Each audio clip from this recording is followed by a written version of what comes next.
Assalamualaikum, selamat petang. Okey, so hari ni sepatutnya semalam kan saya cakap saya nak live pasal jeragat, tapi tak berkesempatan. So kita sambung hari ni lah. Okey, so jeragat ni adalah satu benda yang popular lah sebenarnya kan di kalangan orang-orang wanita kan. So semua tahu apa tu jeragat itu. Lapisan yang kegelapan, lapisan yang gelap di muka yang berwarna koko-koko macam tu, dan dia sebenarnya tak cantik lah kan. So apakah punca jeragat ni? Sebenarnya antara punca utama dia ialah sebab tak pakai sunblock. Okay, sebab most of us mungkin rasa jeragat tu berpunca daripada penuaan kan. So memang penuaan lah, memang penuaan because you exposed to matahari dengan tempoh yang lebih lama. Okay, dan you tak pakai sunblock. Okay, hai Mawar, selamat petang. Okay, so kenapa boleh jadi macam tu? Okay, sebenarnya kan kita tahu kan matahari tu sebenarnya dia punya UV tu, UV matahari yang UV matahari ialah sebenarnya bahaya untuk kulit kita. Sebenarnya, dan ditambah pula dengan UV kat Malaysia, matahari kat Malaysia ni memang sangat terik. Okey, memang sangat terik. Okey, ada kajian di adalah satu kajian tu yang dibuat kat Asia dekat Malaysia. Memang kita punya matahari ni antara yang terik dan paling terik. So memang tinggilah sebab kita pun memang panas dan hujan je kan kita punya cuaca, tapi mungkin disebabkan oleh kita ni sentiasa cuaca panas, jadi sebenarnya kita punya kadar kanser kulit tu sebenarnya rendah. Okey, mungkin sebab kita pun dah tahu kan tak adalah orang yang nak sesaja pergi melepak bawah matahari kan. Berapa UV matahari? UVB. Saya tahu UVB tu, matahari saya tak tahu. Okey, dulu saya pernah baca lah tapi saya dah lupa dah. Okey. But anyway, memang UV matahari Malaysia ni memang antara yang terik lah. Okay, so aku lupa dah aku mau cakap. Okay, so okay, bila you terdedah kepada matahari tu, okay, just untuk info lah. Okay, UV yang utama ialah UVA dan UVB ya, dan kedua-dua ni dia memang merosakkan kulit lah. Sila. Tengok si Ana. Okey. Tak apa. Pergi dulu. Silakan masuk. Okey. Apa sudah? Allah, banyak betul gangguan. Okey. So disebabkan oleh matahari tu merosakkan kulit kita, macam mana nak remove sunscreen untuk solat selain double cleanse? Okey, kejap. Si Mawar dah tanya soalan. Kejap. Saya cerita dulu. Okey. Saya lupa mana satu, UVA atau UVB. Dia akan penetrate ke dalam. Siapa yang ingat? Ash ingat tak? Saya rasa UVB yang dia kat luar je, dia akan burn kat luar, so dia akan bagi kesan sunburn.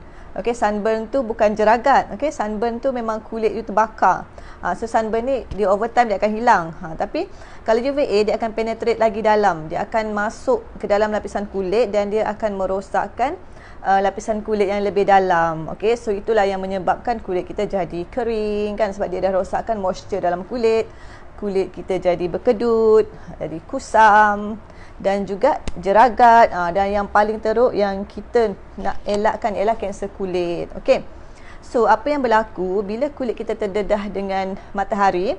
Dia sebenarnya badan kita ni, subhanallah, Allah ciptakan badan kita, jika dia terdedah dengan benda-benda yang merosakkan dia akan counter back. Dia akan buat sesuatu untuk melindungi. Jadi jeragat tu sebenarnya ialah cara melindung kulit sebenarnya. Sebab kalau kita tahu kalau yang gelap tu kan dia akan memerangkap haba cahaya macam tu lah. Okay, so sebab itulah jadinya jeragat. Sebab sebenarnya dia nak melindung, tapi bila kita tengok tak cantik lah kan. Dan dia memang selalu berlaku pada orang tua lah, orang yang orang yang lebih berusia. Sebab dia lebih terdedah kepada matahari dan dia selalunya berlaku pada kawasan yang lebih menonjol macam pipi ataupun hidung, kawasan sini kan. So itulah disebabkan oleh matahari. That's why bila you nak keluar, you kena pakai sunblock. Kena lindung kulit tu sebelum kulit tu sendiri yang membuat lapisan pelindung. Okey. Itu yang pertama. Okey, yang kedua ialah disebabkan oleh perubahan hormon. Okey. Biasanya jeragat ni dia berlaku kepada orang yang pregnant kan, orang mengandung. Biasanya berlaku pada orang yang mengandung sebab masa mengandung tu memang you punya hormon dah haywire kan, dah tak betul dah. So ditambah pula dengan tak pakai sunblock. So sebab itulah ada jeragat masa mengandung. Okay, in fact in English sebenarnya jeragat tu dipanggil sebagai the mask of pregnancy, topeng orang mengandung. Okay, lepas tu sebab apa lagi? Sebab okey, jika kita cakap sebab hormon, dia tak semestinya sebab mengandung lah. Okey, kalau berlaku apa-apa hormon yang tak stabil, apa-apa je yang menyebabkan hormon tak stabil, dia mungkin boleh menyebabkan jeragat. Okey, jadi sebab itulah sekarang ni bukan je orang yang orang yang berusia yang jeragat, tapi orang muda pun dah makin berjeragat kan. Okey, so okey, macam mana nak removekan jeragat ni, macam mana nak buang jeragat ni? Okey, dia tak semudah macam sapu-sapu krim kan. Sapu-sapu krim lepas tu dia akan hilang kan. Okey, sebenarnya ada. Okey, ada yang memang sapu krim memang dia hilang, tapi jeragat ni sebenarnya dia bermula daripada lapisan yang dalam kulit. Okey, dia bukannya kat permukaan ni je. Okey, sebab kulit kita ni dia dia ada beberapa lapisan lah. Kulit kita sebenarnya tebal, okey, walaupun lembut macam ni kan. Sebenarnya dia tebal. Okey, jadi lapisan yang paling bawah dia tu adalah dia panggil basal lah. Basal ni ialah permulaan sel kulit. So dia akan, okey, contohlah ni contoh yang paling bawah kan. Contoh yang paling bawah. So dia akan bila dia macam okey, bila kulit tu makin menua, so dia akan makin naik ke atas lah. So yang paling luar ni sebenarnya ialah lapisan kulit yang paling tua. Okey, sebab tu bila sampai masa dia, lapisan kulit ni dia akan bertukar kan. Bertukar, so yang ini macam yang kita nampak ni lah. Kita nampak ni dia akan menggelupas dan matilah. So yang bawah-bawah ni dia akan terus membiak. Macam tu lah. Faham ke tak ni? Faham tak? Saya cerita pasal kulit ni. Okey. So, kalau tak faham boleh terus cakap Okey, so apa yang berlaku bila jeragat, bila ada jeragat tu sebenarnya dia berlaku dalam lapisan kulit yang lebih dalam. Okey, dia bukan berlaku di permukaan ni je. So, kalau betul-betul nak buang dia, bukan sekadar kita pakai krim dan macam mengikis kan, macam mengikis jeragat tu. Sebab dia akan tumbuh balik. Confirm akan tumbuh balik. Sebab dia berlaku pada kulit yang lagi dalam. So bila yang di bawah, bila lapisan bawah ni ada jeragat, so dia akan naik dan tumbuh baliklah jeragat tu. So the same thing kan. Sama je. You buat pakai krim ke, pakai laser ke. Tapi laser saya tak pastilah macam mana cara dia kan. Mungkin dia penetrate lagi dalam ke dan dia stopkan sel yang buat melanin tu ke, saya tak tahu. Lupa nak cakap. Sebenarnya jeragat ni dia berpunca daripada melanin lah sebenarnya. Okey, jadi sebab kita dah tahu dah tadi punca dia apa. Satu, sebabkan oleh perubahan hormon. So kita kena jagalah hormon kita. Jaga dari segi makanan, dari segi apa-apa yang mencetuskan hormon yang tak stabil ni kan. Okey, lepas tu yang kedua kena pastikan kulit muka kita ni sentiasa bersih. Okey, itu pun satu jugalah. Dan yang ketiga, kena lindunglah kulit kita daripada cahaya matahari. Kena pakai sunblock. Okey, so apa sunblock yang sunblock ni dia depend jugalah. Tapi kalau kat Malaysia ni sebenarnya advisable you pakai SPF yang lagi tinggi. Okey, Kalau saya pilih yang SPF 50. Tapi ada orang cakap bila you pakai yang SPF tinggi, dia macam you rasa lebih selamat lah. So sepatutnya sunblock ni dia kena reapply bah. Macam for few hours you kena pakai balik, sebab dia punya kesan tu akan hilang. Tapi kalau SPF 50 ni dia punya kesan lebih lama lah. So jadi bila orang pakai yang SPF yang lebih tinggi, dia rasa macam selamat. So dia tak kisah nak reapply ke tidak kan. Okey, jadi nak cakap juga. Okey, ni yang SPF.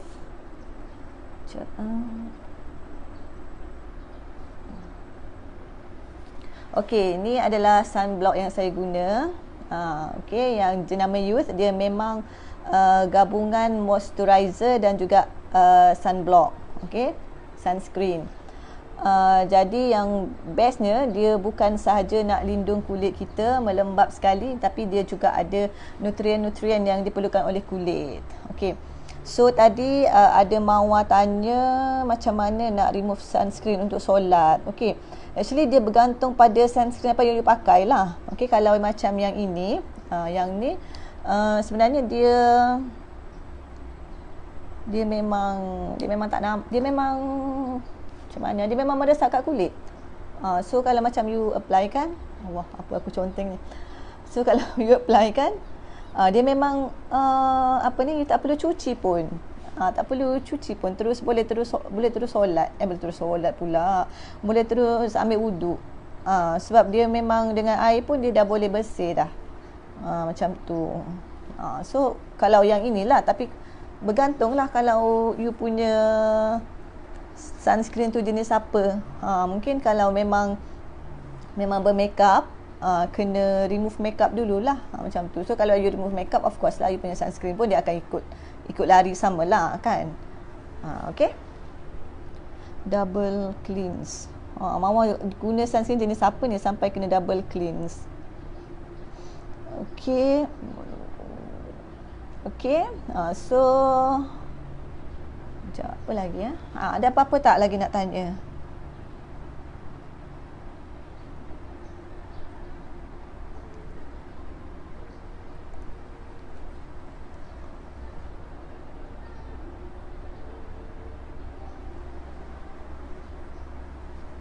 Okey, rasanya dah tak ada lah kan. Sampai tu je lah. So okey, lupa pula saya nak cakap. Okey, kadang-kadang kan sebenarnya kalau kulit kita tu memang dah terdedah dengan matahari kan, sebenarnya somehow dia memang akan mengalami kerosakan lah sebab matahari. Dan macam yang saya cakap tadi, jeragat ni dia bermula daripada lapisan kulit yang lebih dalam kan. So sebenarnya walaupun macam kulit kita ni tak nampak ada jeragat pada permukaan kulit ni, pada zahir ni tak nampak, tapi sebenarnya ada.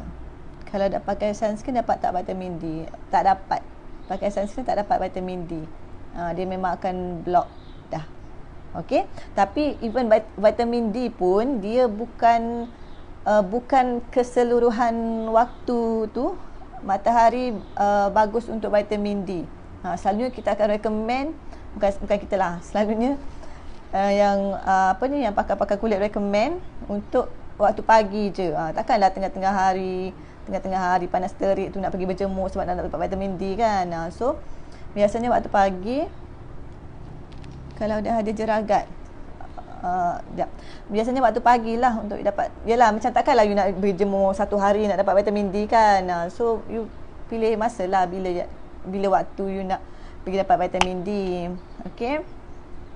Okey, soalan Mak Elia ni, kalau dah ada jeragat boleh hilang tak? Tu dah yang saya cakap tadi. InsyaAllah dia boleh hilang. Cumanya dia macam ni. Kalau tak apalah, sebab benda lain saya tak tahu. Saya tak tahu benda lain, tapi kalau macam you nak hilangkan jeragat, you tahu satu sebab perubahan hormon kan. So mungkin you do something untuk betulkan punya hormon. Lepas tu mungkin boleh rawat dari dalam, dengan nutrisi yang baik untuk kulit, dengan dengan suplemen lah, senang, suplemen yang untuk kulit lah. Suplemen yang memang akan menjaga sel-sel kulit semua tu. Okey, dan sebenarnya orang yang guna set youth, memang dia punya jeragat makin hilang. Okey, tapi Tapi sebab jeragat ni kan dia dari dalam kan, dia dari dalam, so you tak boleh nak expect sekali guna tu dia terus hilang. Okey, dia bukan macam nak menghagis jeragat dari luar. Okey, tapi dia akan membaikkan lapisan kulit yang saya cakap tadi tu. So over time dia akan menumbuhkan sel-sel kulit yang baik. So after that baru jeragat tu akan hilang. So maksudnya dia akan keluarkan semua jeragat yang telah terbina di dalam lapisan kulit tu. So sebab tu orang yang guna skincare use ni dia akan ambil masa sikit. Kadang-kadang ada yang agak lama lah, macam sebulan 2 bulan macam tu belum lagi okey dia punya jeragat. Tapi memang macam tu. Sebab jeragat tu memang dah terbentuk dalam lapisan kulit. So apa-apa yang tumbuh selepas tu faham tak? Maksudnya dia akan bergerak ke atas macam tu. So kalau dah ada dalam lapisan kulit tu jeragat, memang dia akan keluar jugalah. Okey, macam tu. Boleh hilang tapi mungkin ambil masa. Tapi dengan rawatan zaman moden ni saya tak tahulah. Okey, kalau macam nak dapatkan rawatan daripada pakar kulit ke pakar kecantikan, estetik apa semua tu, yang tu saya tak tahu. Okey. Vitamin C dan E, check okey, okey, kalau nak cakap merawat tu saya tak tahulah boleh ke tak, tapi sebenarnya dia boleh sebab memang vitamin C dan E tu dia memang bagus untuk kulit. So dia memang mencantik, dia macam keperluan memang keperluan badan kita dan keperluan kulit kita. So dia jaga sel kulit daripada awal lagi lah, daripada dia punya base tu. Tu je lah saya boleh jawab. Okey.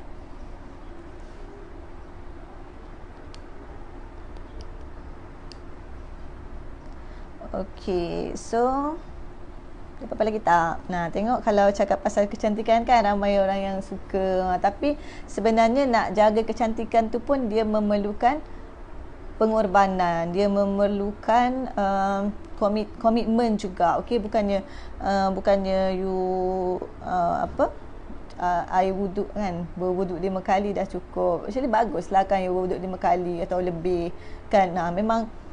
Memang baguslah kalau you nak sentiasa jaga wuduk tu kan. Tapi ingatlah kita punya environment ni memang banyak yang nak merosakkan kita punya sel, kita punya kesihatan dan kecantikan. Okey, terima kasih. Okey, so tu sajalah kan. Kalau nak tanya apa-apa lagi boleh je nak PM ke, nak contact saya ke, boleh je. Okey. So terima kasih kepada yang dah live petang ni dan interaksi yang sangat memberangsangkan. Okey, so kita jumpa lagi insya-Allah. Wabillahi taufiq wal hidayah. Wassalamualaikum warahmatullahi wabarakatuh. Dah.